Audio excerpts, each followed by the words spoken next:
Ladies and gentleman, ಬಿಜೆಪಿಗೆ ಈಗ ಅಗ್ನಿ ಪರೀಕ್ಷೆ. NDAಗೆ ರಾಜ್ಯಸಭೆಯಲ್ಲಿ ಬಹುಮತ ಕೊರತೆಯಾಗುತ್ತಾ ಅನ್ನುವಂಥ ಪ್ರಶ್ನೆ. ಯಾಕಪ್ಪ ಅಂತ ಅಂದ್ರೆ 10 ರಾಜ್ಯಗಳಾದ್ಯಂತ 37 ರಾಜ್ಯಸಭೆ ಸ್ಥಾನಗಳಿಗೆ ಇವತ್ತು ಚುನಾವಣೆ ಇದೆ. ಹಾಗಾಗಿ ಬಿಜೆಪಿಗೆ ಅಗ್ನಿ ಪರೀಕ್ಷೆ. ಯಾಕೆ ಬಿಜೆಪಿಗೆ ಅಗ್ನಿ ಪರೀಕ್ಷೆ? ಕೇಂದ್ರದಲ್ಲಿ ಆಡಳಿತ ಇದ್ರೂ ಕೂಡ ಸಮಸ್ಯೆ ಆಗ್ತಾ ಇರೋದಾದ್ರೂ ಯಾಕೆ ಅಂತೀರಾ?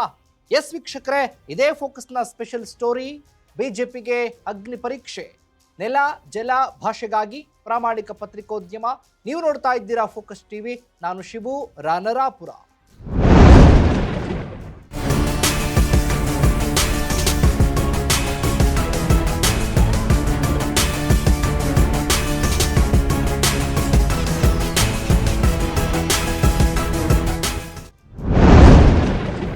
ಕೇಂದ್ರದಲ್ಲಿ ಸರ್ಕಾರವನ್ನು ನಡೆಸ್ತಾ ಇರುವಂತಹ ಬಿಜೆಪಿಗೆ ಈಗ ಸಂಕಟ ಎದುರಾಗಿದೆ. ಒಂದು ರೀತಿಯಲ್ಲಿ ಮಾಡು ಇಲ್ಲವೇ ಮಡಿ ಅನ್ನುವಂತಹ ಸಂದರ್ಭ ಒದಗಿ ಬಂದಿರೋದು.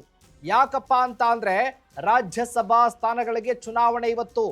ಹಾಗಾಗಿ ಏನ್ ಮಾಡಬೇಕು, ಏನ್ ಮಾಡ್ತಾ ಇದ್ರು, ಏನ್ ಲೆಕ್ಕಾಚಾರ ಆಗಿತ್ತು, ಇದೆಲ್ಲ ತಲೆ ಕೆಳಗಾಗುತ್ತಾ ಹಾಗಾದ್ರೆ ಅನ್ನುವಂತ ಪ್ರಶ್ನೆ. 10 ರಾಜ್ಯಗಳಲ್ಲಿ ಇವತ್ತು 37 ರಾಜ್ಯಸಭೆ ಸ್ಥಾನಗಳಿಗೆ ಚುನಾವಣೆ ನಡೀತಾ ಇದೆ. ಬಿಹಾರ, ಒಡಿಶಾ, ಹರಿಯಾಣದಲ್ಲಿ ಈ ರಾಜಕೀಯ ಉತ್ತುಂಗದಲ್ಲಿ ನಡೀತಾ ಇರೋದು, ರಾಜಕೀಯ ಚಟುವಟಿಕೆಗಳು. ಹಾಗಾಗಿ ಈ 3 ರಾಜ್ಯಗಳಲ್ಲಿ ಒಟ್ಟು 11 ಸ್ಥಾನಗಳಿಗೆ ಚುನಾವಣೆ ನಡೀತಾ ಇದೆ. ಇತರ 7 ರಾಜ್ಯಗಳ 26 ಸ್ಥಾನಗಳು ಅವಿರೋಧ ಆಯ್ಕೆಯಾಗ್ಬಿಟ್ಟಿದೆ. ಈಗ ಈ 3 ಇದೆಯಲ್ಲ, ಈ 3 ರಾಜ್ಯಗಳ ಚುನಾವಣೆ ಮೇಲೆ ಈಗ ಬಿಜೆಪಿ ಕಣ್ಣಿಟ್ಟಿರುವಂಥದ್ದು. ಬಿಹಾರದಲ್ಲಿ, ಒಡಿಶಾದಲ್ಲಿ, ಹರಿಯಾಣದಲ್ಲಿ ಏನ್ ಮಾಡಬೇಕು, ಏನ್ ಲೆಕ್ಕಾಚಾರ? ಯಾಕೆಂದ್ರೆ ಈಗಾಗಲೇ ಕೂಡ ಎಲ್ಲೋ ಒಂದು ಕಡೆ ಆಡಳಿತ ಇದ್ರೂ ಕೂಡ ತೆರೆಮರೆಯಲ್ಲೇ ಕಸರತ್ತನ್ನ ಮಾಡ್ತಾ ಇರುವಂತ ಬಿಜೆಪಿ ಈ ಚುನಾವಣೆಯಲ್ಲಿ ಉಲ್ಟಾ ಆಗುತ್ತಾ, ಕೆಳಗಡೆ ಬಿದ್ದು ಬಿಡುತ್ತಾ ಹಾಗಾದ್ರೆ ಅನ್ನುವಂತ ಪ್ರಶ್ನೆ.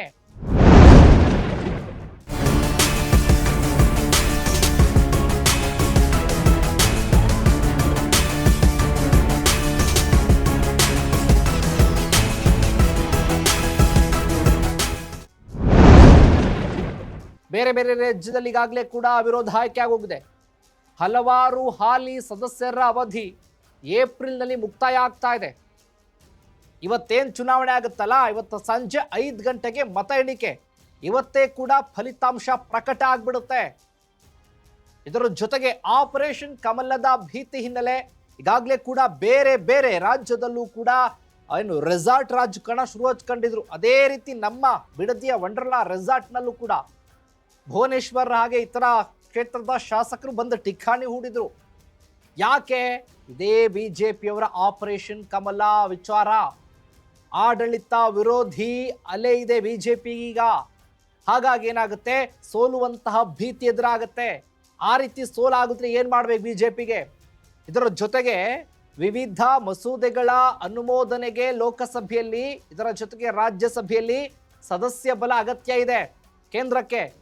ಎಲ್ಲವೂ ಕೂಡ ತದ್ವಿರುದ್ಧ ಆದರೆ ಕೆಲವು ವಿವಿಧ ಮಸೂದೆಗಳನ್ನು ಮಂಡಿಸೋದಾದ್ರೂ ಹೇಗೆ? ಏನ್ ಮಾಡ್ತಾರೆ? ಹಾಗಾಗಿ ಈ ರೀತಿಯ ಲೆಕ್ಕಾಚಾರ, ಆಡಳಿತ ವಿರೋಧಿ ಅಲೆ ಇರೋದ್ರಿಂದ ಬಿಜೆಪಿಗೆ ಈಗ ಅಗ್ನಿ ಪರೀಕ್ಷೆ.